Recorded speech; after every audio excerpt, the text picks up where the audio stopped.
campo disciplinar y estudio, la educación.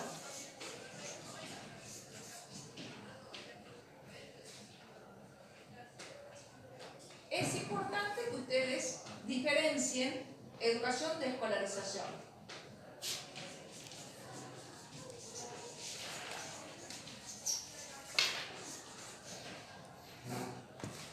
Tanto cuando hablamos, ¿voy rápido o no voy bien? No, sí, tranquila. Tanto cuando hablamos de educación como de escolarización, estamos hablando de prácticas concretas.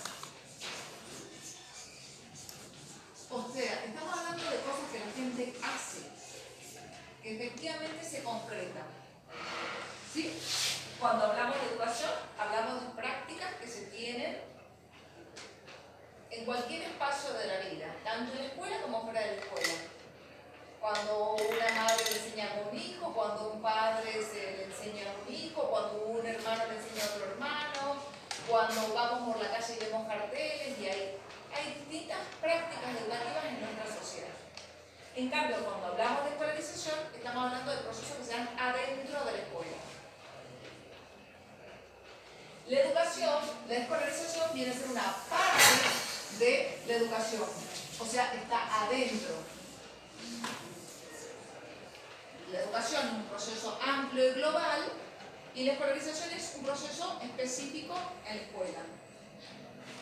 ¿Bien? La pedagogía es el campo que teoriza sobre esas prácticas educativas. Así como la psicología toma como estudio la psiquis, así como la biología toma como objeto de estudio la vida, o la antropología toma como objeto de estudio el hombre, la pedagogía toma como objeto de estudio la educación. Si nosotros nos ponemos a pensar en la historia de la humanidad, podemos identificar que desde que el hombre ha nacido como hombre en la etapa de la caverna, ya había prácticas educativas. Cuando le enseñaban a hacer el fuego, cuando le enseñaban dónde tenían que juntar semillas, donde le enseñaban cómo carnear un animal, cómo conservar un alimento, cuando... no, todos esos procesos son procesos educativos. Cuando se transmite el lenguaje, cuando se transmite la cultura, todos esos son procesos educativos. Sin embargo, pasaron muchos años hasta que el hombre empezó a teorizar sobre esa práctica educativa. Si nosotros dividimos la historia de la humanidad en grandísimos bloques,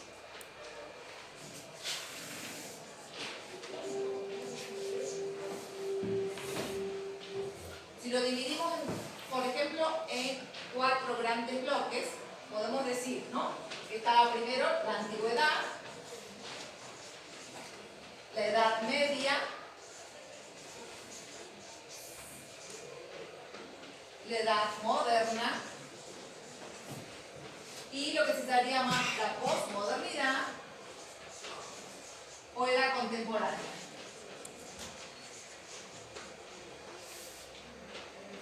Bien, cuando nosotros dijimos que hubo educación desde el origen del hombre, estamos yéndonos acá.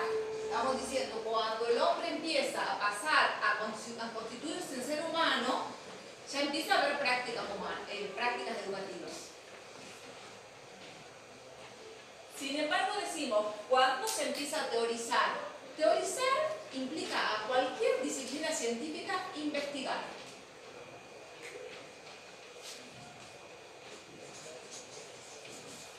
Reflexionar. Sistematizar información. Construir teoría. Por eso toda la disciplina tiene esto que se llama gogía, ¿no? Psicología, pedagogía, biología. Implica esa capacidad que tiene el ser humano de ir acumulando conocimiento. Bien, desde que hubo prácticas de educación, estamos diciendo acá ya había educación. Sin embargo, tuvimos que esperar hasta la Edad Media para que surja la pedagogía. Acá recién surge la pedagogía. ¿Quiénes son los primeros que empiezan a teorizar sobre la educación? Los primeros que empiezan a teorizar sobre la educación son fundamentalmente la Iglesia. Imagínense la sociedad feudal, si ustedes han visto películas, son las sociedades en las que había castillos y el rey era el dueño absoluto de todas las tierras, ¿no? El rey tenía en sí mismo el poder ejecutivo, el poder legislativo y el poder judicial. El que ejercía lo que se llama el aparato ideológico del Estado, el que convencía a la gente de que el rey tenía que ser rey, que él tenía que mandar, que él tenía que poner las leyes, el que transmitía la ideología era la Iglesia. ¿Cómo convencían a los pobres, que eran en su mayoría en ese momento campesinos que trabajaban la tierra, que era justo que ellos no tuvieran nada, que no sean dueños de nada y que tuvieran que, además de trabajar y no ser dueños de nada, tuvieran que darle tributos al rey? Ese proceso ideológico es un proceso educativo y estaba en manos de la Iglesia. Una película interesante para que vean, es una película vieja que se llama El nombre de la rosa, en donde muestran cómo los curas de esa época tenían a su custodia las grandes bibliotecas de la humanidad. En ese momento, el desarrollo más fuerte del conocimiento estaba en manos de la filosofía. ¿Qué dijiste de la filosofía? Dije que en ese momento todavía no había ciencia. La ciencia surge de la modernidad. En ese momento, el campo que reflexionaba, teorizaba, se preguntaba por las cosas era el campo filosófico.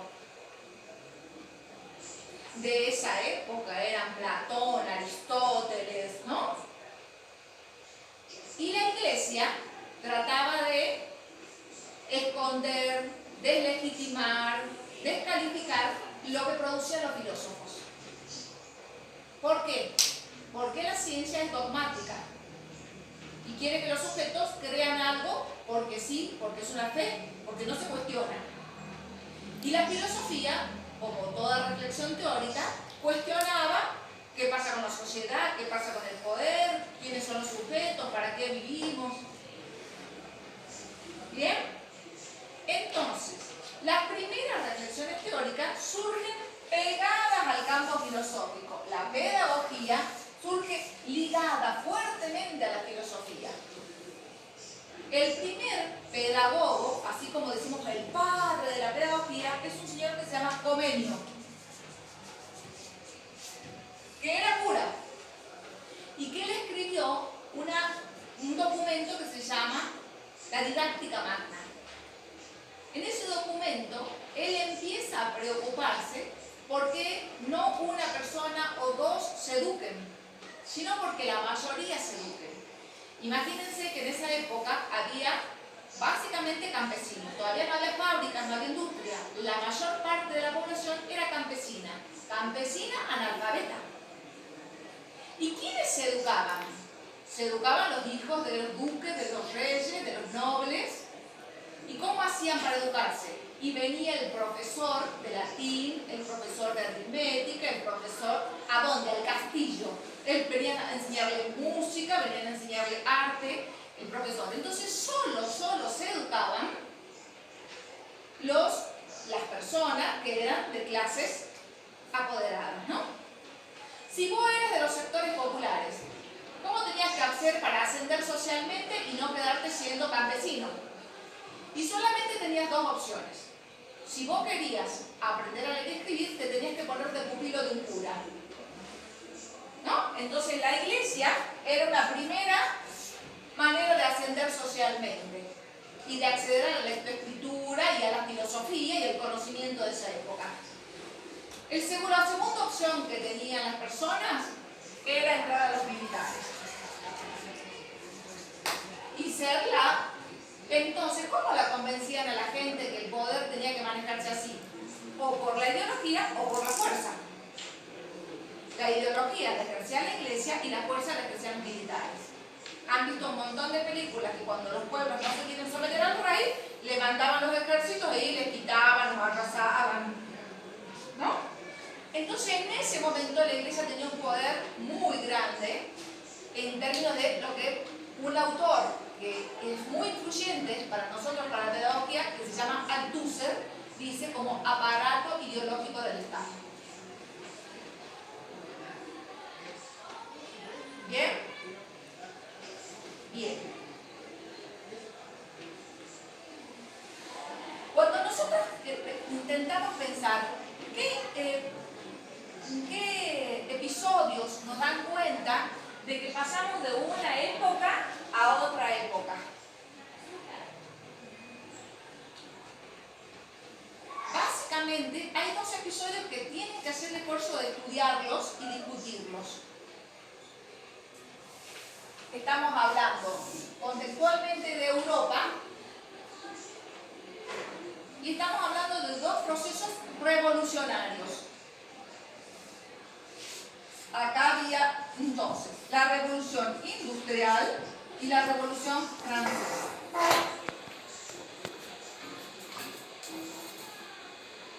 Esas dos revoluciones produjeron cambios enormes en lo político, en lo económico, en lo social, en lo cultural, en el modo de producción económica. ¿Voy muy rápido, profe? Vamos bien, vamos bien. Bien. Pero para profe, Sí. ¿entiendes? Pregunta. Revolución industrial. Revolución industrial. Revolución francesa. ¿Está bien eso? ¿No traigo loco? No, pero si lo toma, negra. ¿Sí? ¿Sí lo toma? Bueno, vale. Gracias, vamos a salir. Gracias, Carlita. ¿Estamos?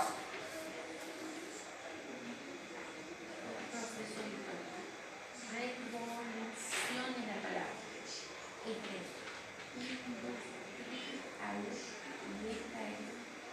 Francesa. Dos momentos de la historia muy importantes. Ahora lo vamos a explicar un poquito. Investigar. Pero ahora hay que explicar un poquito. Más investigar. La revolución industrial tiene que ver fundamentalmente con el cambio en los procesos de producción económica.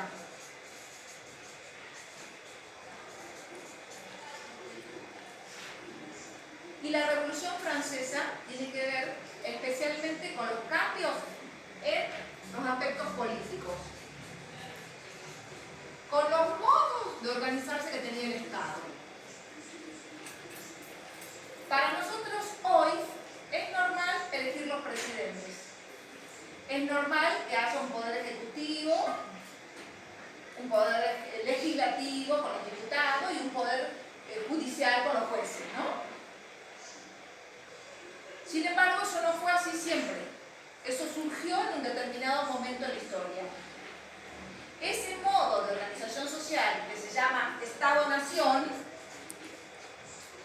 surge ahí con la Revolución Francesa. Antes, acá, en la Edad Media, existía lo que se llama Estado absolutista, porque el rey tenía el poder absoluto para tomar las decisiones. Entonces, mientras que acá en la Edad Media el rey tenía el poder absoluto del Estado, acá en la Edad Moderna van a aparecer otros actores sociales. Si pensamos así, acá yo lo pongo como transversalmente, si pensamos, ¿quién eran las clases altas en la Edad Media? Decimos, eran los reyes. Sin embargo, en la Edad Moderna aparece otra clase social que se llama burguesía.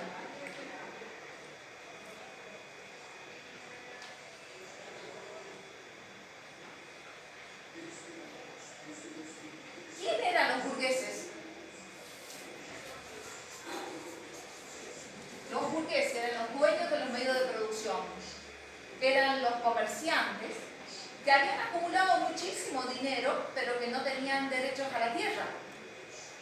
Por eso, esta es una revolución que lo que plantea es el derecho a la propiedad privada. La propiedad privada, que hoy día nosotros la tenemos tan naturalizada, también es producto de esta revolución francesa. ¿Qué es lo que plantean los burgueses? Que el rey no tenía por qué tener el poder absoluto sobre las tierras. Que si ellos tenían dinero, ¿por qué no podían ser dueños de la tierra? ¿Bien? Si pensamos, ¿quiénes eran los sectores pobres acá en la Edad Media? ¿Quiénes eran los sectores pobres y los sectores populares? Básicamente los sectores pobres y los sectores populares eran la gente campesina, la que trabajaba la tierra. Pero cuando pensamos en la modernidad, los sectores pobres ya no son los campesinos, son los obreros, porque se empiezan a producir fábricas. Ese paso de la producción artesanal a la producción industrial es producto de la revolución industrial. Antes, en la Edad Media, si uno se quería hacer un zapato, uno tenía que ir al zapatero, el zapatero nos tomaba las medidas, nos preguntaba el modelo, cortaba el cuero y hacía un zapato. En cambio, a partir de la revolución industrial se empieza a producir en serie. Se crean las fábricas, se mudan las familias del campo a la ciudad, tiene fuertes impactos sociales. Por ejemplo, las familias en el campo eran familias ampliadas, ¿no? Vivía 3 o 4 generaciones. Vivían los abuelos con los padres, con los hijos, con los tíos, ¿no? En cambio, cuando la gente se muda a la ciudad, aparece lo que hoy nosotros llamamos familia nuclear, papá, mamá e hijos solos.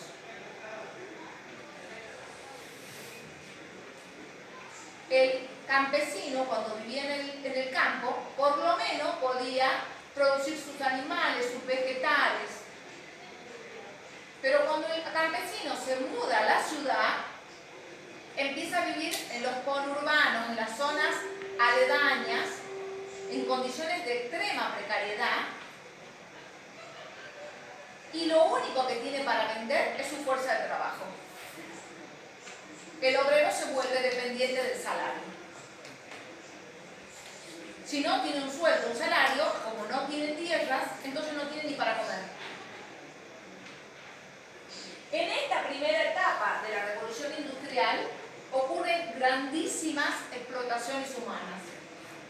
Los obreros no tenían horarios de trabajo, no tenían vacaciones, no había edad para trabajar, trabajaban los niños,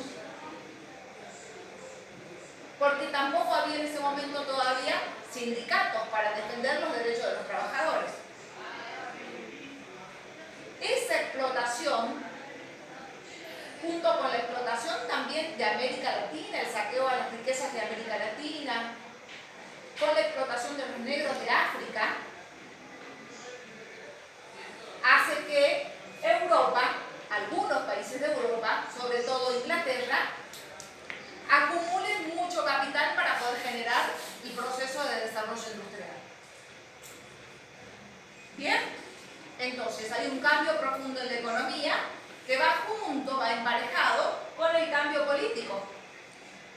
¿Quiénes ahora tienen el poder de decisión en el Estado de hacer leyes? La burguesía, que eran los mismos que eran dueños de los medios de producción.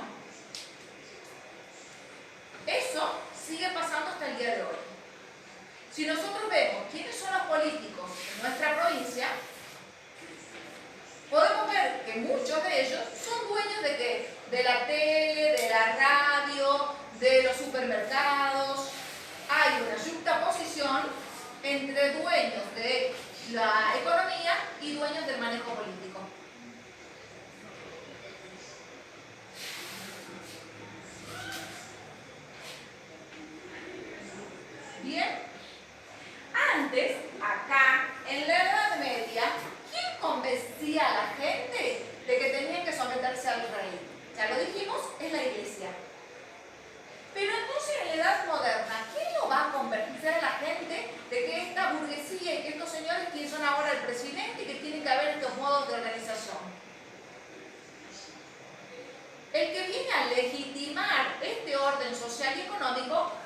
ciencia.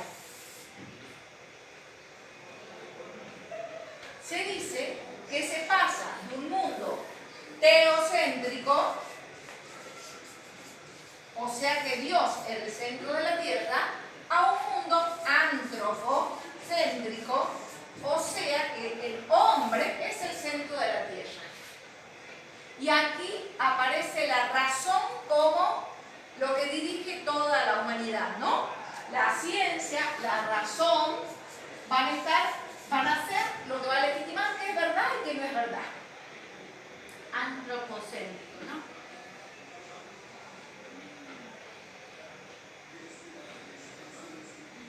¿Esto muy bien? Sí. Quedamos en el mundo antropocéntrico que es ahora y que la ciencia le permite. Ahora no, en la modernidad. En la modernidad. Ahora estamos en la posmodernidad.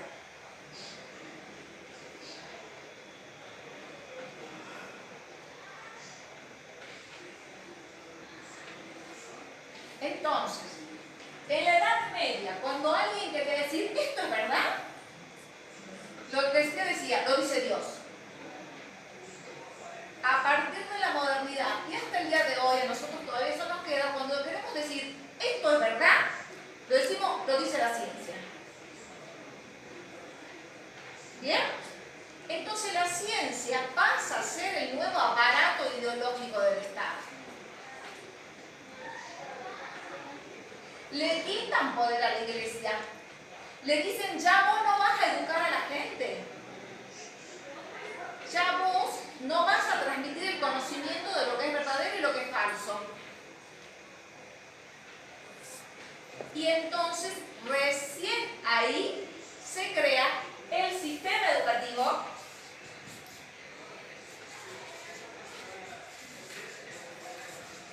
y la figura no solo del maestro, sino también del alumno.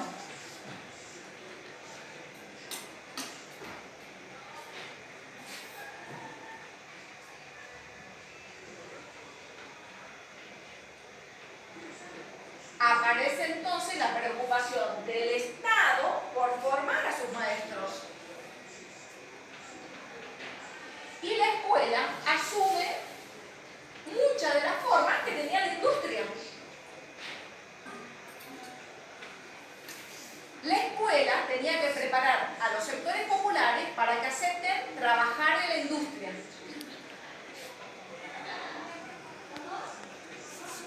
¿Bien? La escuela tenía que, antes, cuando la gente vivía en el campo, la gente podía caminar libremente por el campo, tomarse su tiempo para hacer las cosas. Pero cuando esa persona la ponemos en una fábrica, se tiene que quedar quieta. Y tiene que obedecer y tiene que hacer una cosa que incluso pierde sentido para él. Porque forma parte de lo que es la cadena de producción. Esa persona ya no va a entender ni va a hacer todo el proceso completo de buscar el cuero, de armar, tomar las medidas y de armar el zapato. Ahora, a esa persona le va a tocar estar en un cubículo muy pequeño y poner el clavo, suponte. ¿Y cómo hacemos para que esos sujetos se acostumbren a quedarse quietos? Ahí aparece la escuela, aparecen los bancos, aparece la disociación entre lo manual y lo intelectual, aparece el hecho de que la educación es solamente intelectual, aparece el timbre, como en la fábrica.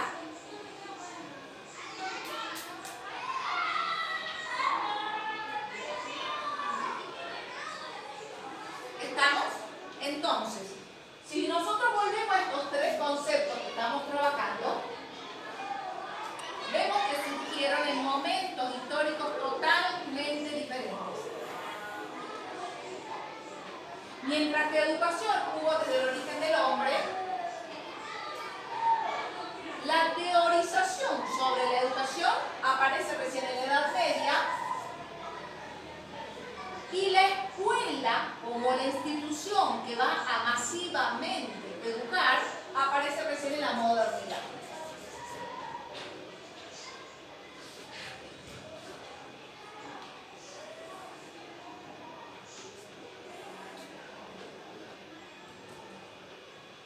¿Está bien? Preguntas.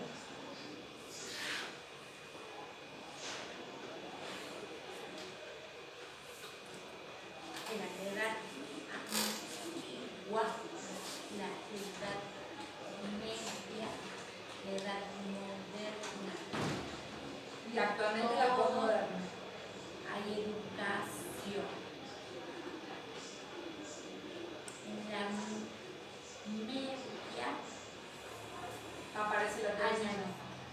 El análisis de la pedagogía.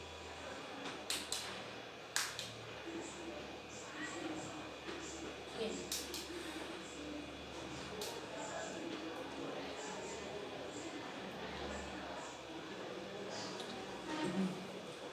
Sí, después en la edad moderna, ya dijo, la revolución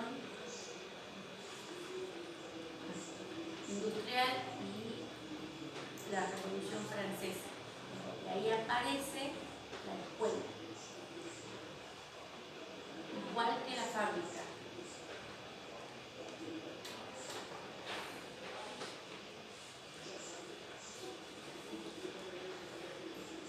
Profe, ¿cuándo aparece Freire? Freire, acá, a finales de la moderna.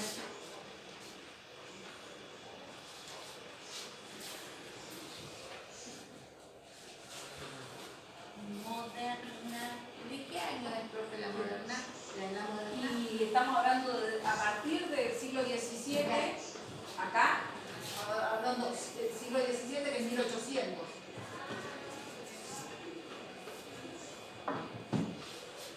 Y al final, ahí aparece Freire. Freire de 1900. Más o menos 1900. 17 Freire.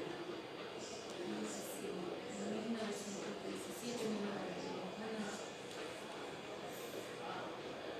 nació en Brasil, sí.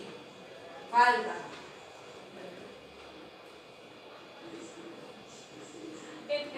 Como ejemplos, acá, en la Edad Moderna, se dan todos los procesos de colonización.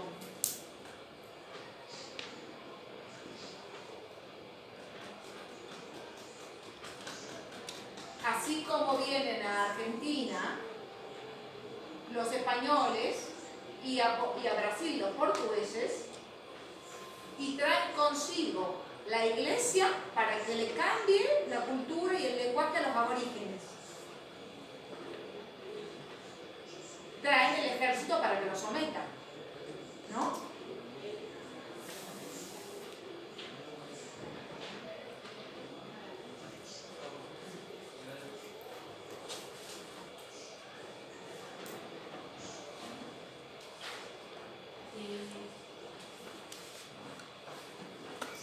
¿Estamos o no?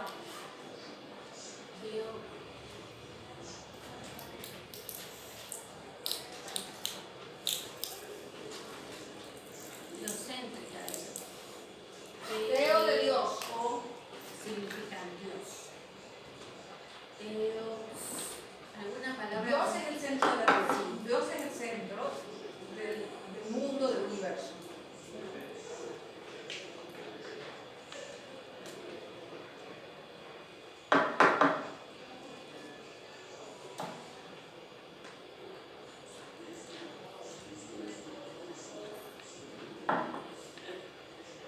Cuando estaban los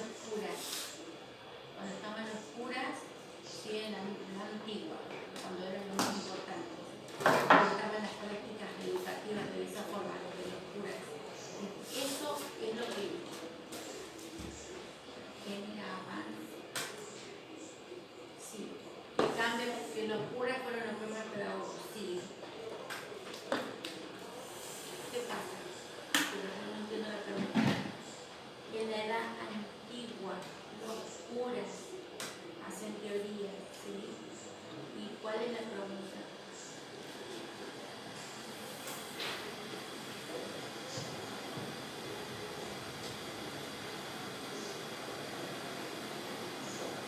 Fue en la misma época que los europeos vinieron a América. Posterior.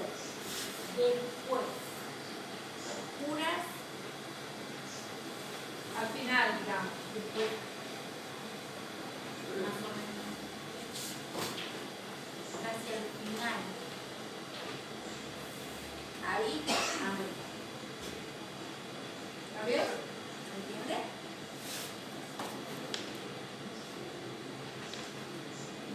Portugal o Brasil. Freire.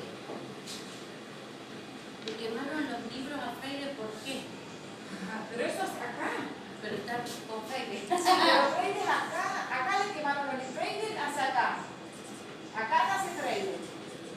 me llamaron los libros, ven acá. Hoy,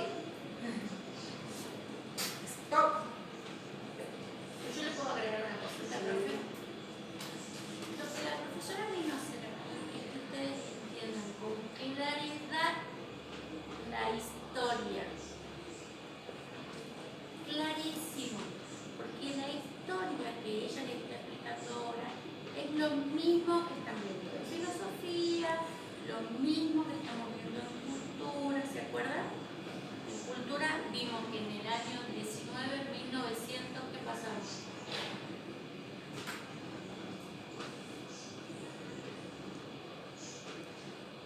Primera y segunda.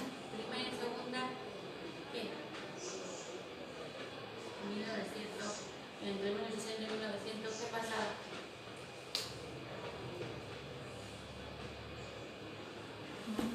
Surgió la antropología. Sí. Lo mismo, ciencias. Ahí voy. Ciencias. Empezaron las ciencias. Acá, la ciencia. Entonces ahí surge la antropología. Ciencia de la biología, ciencia de antropología. Mismo. Las personas pensaban diferente. La historia es muy importante en la universidad. ¿Entiendes? O sea, ahora este es el momento para preguntar. Historia. Mismo. Ok. Para un ratito, profe.